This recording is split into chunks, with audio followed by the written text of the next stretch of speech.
Hello, this is my Mark 1 VW Golf driver. Originally started life off as a 1.6. It has a few small uprated pieces for that, I suppose, for the time. Had some extra stripes on the doors, little plastic arches, little things like that. Nothing hectic really, different trim in the seats. I have this car now some 15 odd years. I have currently got inside in a 1.8 8-valve GTI engine of a Mark 2 Golf.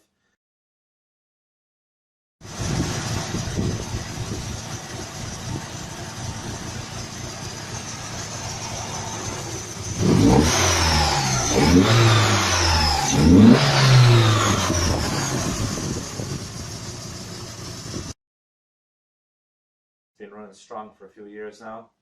I haven't been making a whole pile of use out of the car the last couple of years, so I decided to bring it up to Mandela, which is a racetrack, and give it some, just drive it around basically.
While it's fine in the bends for the age of car, the problem is when I go down the straights. Everything passes you out. If you're passing somebody out, they're broke down. So the plan is to change that for the year coming. I got myself a crashed Mark 4 Golf GTI, the 1.8.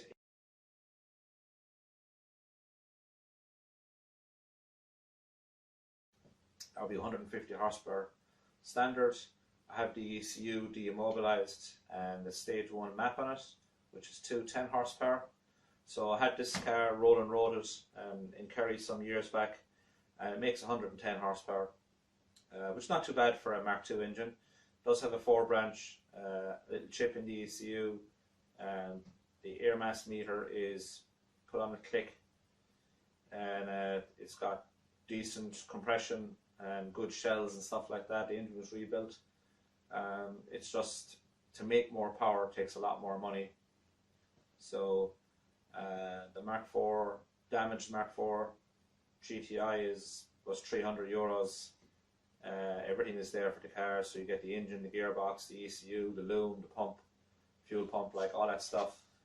So you get everything you need basically. So for an engine swap, I would highly recommend just buying a car and maybe not being able to drive it home, but at least you know it starts and runs, and you can stick in a fault code reader and read any errors that might be on the ECU, which will give you a few tips for what to look out for.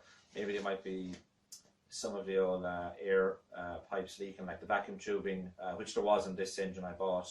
The one going up to the main cylinder head for the breather was split wide open.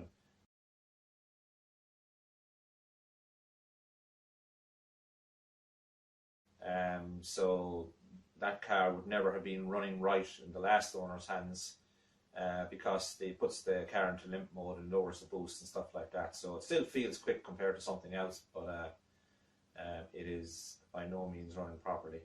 So those issues have been sorted on the engine. I'm going to do a quick clip on the engine as well, just to kind of point out a few things maybe going around it.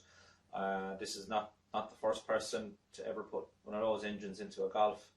I won't be the last, but my plan is to do a bit of a documentary on what I'm doing to get the engine in, and some stuff I've picked up over the years for swapping the engines in these old Golfs and Siroccos and stuff. Things I picked up that what parts fit what car from what car, that kind of thing. So I won't really get into that now, but there is some labour saving stuff there just things to watch out for. This car is solid. I did some welding in it when I got it. The rear axle mounts were rotten, like they are in every one of them. And if you've got one of these that the rear axle mounts haven't been already cut out and welded, chances are they are pretty crap, because there's just no way they're good like from the factory. So other things I've done to this car over the years, there's 256mm brakes up front of a Mark II GTI with the Opel Vectra calipers, or Calibra, they're the same thing. And the rear brakes are Mark II GTI discs, solid discs with the steel calipers. I'm planning swapping out the steel calipers to aluminium ones. I've already got the handbrake cables that I need, and some Mark IV Golf brake hoses, which don't actually fit the car really, but they are metal for a good 1.5 or thereabouts. So you got the rubber bit where you need it, then you got a bit of metal hose which you can just cut and flare to suit the pipes running on the back axle. And the plan is to pull the 8 valve out, the gearbox and the exhaust and all that stuff, fab up the mounts, stick in the 1.8T, and take it from there. The fact that it's been immobilized, and I've also got the map on the engine, put on a stage 1 210. This car is basically getting a 100 horsepower bump, which should make it a lot quicker down the straights in Mandela, and might be able to keep up with a few more people maybe for a bit of a laugh.